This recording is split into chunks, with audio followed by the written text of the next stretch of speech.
फरीदाबाद के खोरी गांव के लाखों लोग सड़कों पर आ गए हैं। मामला फॉरेस्ट एरिया में गांव बसाने का है।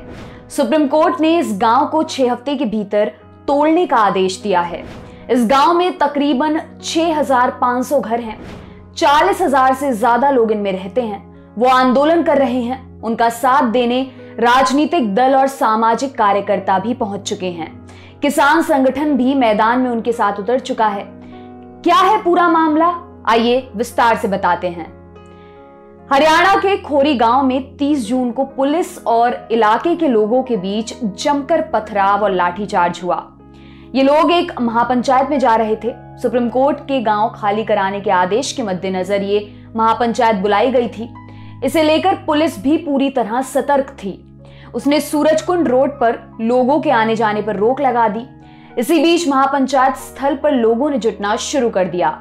पुलिस ने जब उन्हें रोका तो भीड़ ने पुलिस पर पथराव कर दिया। उसके बाद पुलिस ने लाठियां बरसाई और लोगों को हटाया। क्यों खाली कराया जा रहा है खोरी गांव? दुनिया की सबसे पुरानी पर्वत श्रृंखलाओं में शुमार हैं अरावली की पहाड़ियां। दिल्ली एनसीआर के आसपास हरियाली की ये अकेली चादर है। इस फॉरेस्ट एरिया में न सिर्फ घने जंगल हैं बल्कि जंगली जानवर भी रहते हैं। फॉरेस्ट लैंड होने की वजह से इलाका काफी संवेदनशील है। इसके बावजूद यहां अवैध खनन का काम होता रहा। यहां की खदानों में काम करने वाले मजदूर हरियाणा, उत्तर प्रदेश, राजस्थान, पश्चिम बंगाल और बिहार से आते हैं। वे इस इलाके में ही अपना गांव बसा लेते हैं। गांव बसता है तो दूसरी जगहों से भी लोग फॉरेस्ट लैंड में आ बसते हैं। कुछ इसी तरह बस गया फरीदाबाद का खोरी गांव। कोर्ट के आदेश के बाद साल 2009 में इस इलाके में खनन तो बंद हो गया, लेकिन गांव के लोग यहीं रह गए। लोगों ने यहां पक्के मकान बना लिए। जब फरीदाबाद म्युनिसिपल कॉर्पोरेशन ने अवैध निर्माणों पर कार्रवाई शुरू की तो मामला कोर्ट पहुंच गया। इसके बाद कुछ ऐसे बढ़ा खोरी गांव का मामला। साल 2010 खोरी गांव वेलफेयर एसोसिएशन ने पंजाब और हरियाणा हाईकोर्ट में अवैध मकानों को न तोड़े जाने की याचिका दायर की। साल 2012 इस संबंध में एक और याचिका दायर कर पुनर्वास की मांग रखी गई। साल 2016 हाईकोर्ट ने हरियाणा सरकार को निर्देश दिया कि सरकार खोरी गांव के लोगों के पुनर्वास के बारे में फैसला करे।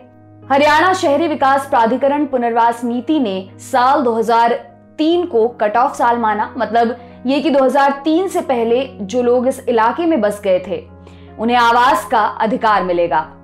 साल 2017 फरीदाबाद म्युनिसिपल कॉर्पोरेशन हाईकोर्ट के फैसले के खिलाफ सुप्रीम कोर्ट पहुंच गया। कॉर्पोरेशन ने खोरी गांव में निर्माण को अवैध बताया।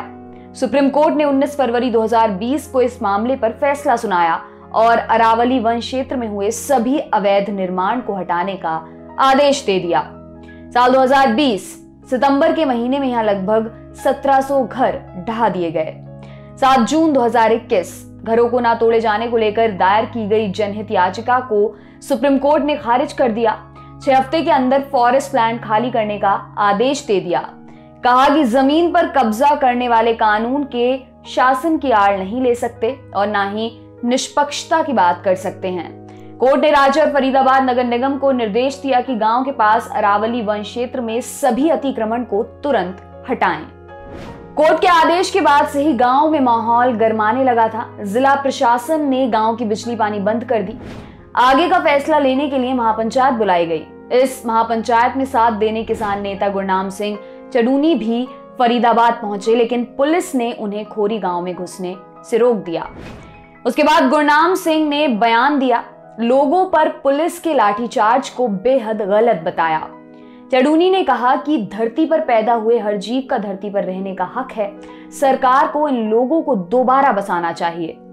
इधर हरियाणा के सीएम मनोहर लाल खट्टर ने भी खोरी गांव के लोगों के पुनर्वास को लेकर घोषणा कर दी, लेकिन एक शर्त के साथ। जिन लोगों के पास हरियाणा सरकार के दस्तावेज होंगे सिर्फ उनका पुनर्वास किया जाएगा और इसकी जगह बताई गई फरीदाबाद का डबुआ क्षेत्र। इस घोषणा को लेकर किसान नेता गुरनाम सिंह चडूनी ने मोर्चा खोल दिया। उन्होंने सीएम मनोहर लाल खट्टर को पाकिस्तानी कह दिया। उन्होंने आज तक से कहा, सरकार फूट डालने का काम कर रही है। 20 सालों से रह रहे गांव के लोग चाहे यूपी के हों या बिहार के हों या फिर दिल्ली के, सभी के पुनर्वास की व्यवस्था करनी चाहिए। जब पाकिस्तानी होकर मनोहर लाल खट्टर मुख्यमंत्री बन सकते हैं तो क्या इन लोगों को हक नहीं है? मनोहर लाल का जन्म पाकिस्तान का है और उनकी बोली भी हरियाणवी नहीं है, लेकिन इसके बावजूद हरियाणा ने उन्हें स्वीकारा और मुख्यमंत्री बनाया है। उन्हें भी हरियाणा या किसी दूसरे प्रदेश के लोगों के बारे में ही नहीं सोचना चाहिए, सभी के पुनर्वास की व्यवस्था करनी चाहिए। कोरेगांव की मुश्किल इसलिए भी बढ़ गई कि कोरोना महामारी के चलते बहुत से लोगों के पास फिलहाल कोई काम नहीं है। घर ढाए जाने शुरू हो चुके हैं, पुनर्वास का ठोस प्लान भी नजर नहीं आ रहा। एक बड़ा सवाल अब यह भी है कि जब बरसों तक गांव बस रहा था, तब प्रशासन और अधिकारियों की नींद क्यों नहीं टूटी? आपके लिए खबर लिखी है हमारे साथी अमित ने। मेरा नाम है दिव्यांशी। देखते रहिए दी लल्लन टॉक। शुक्रिया।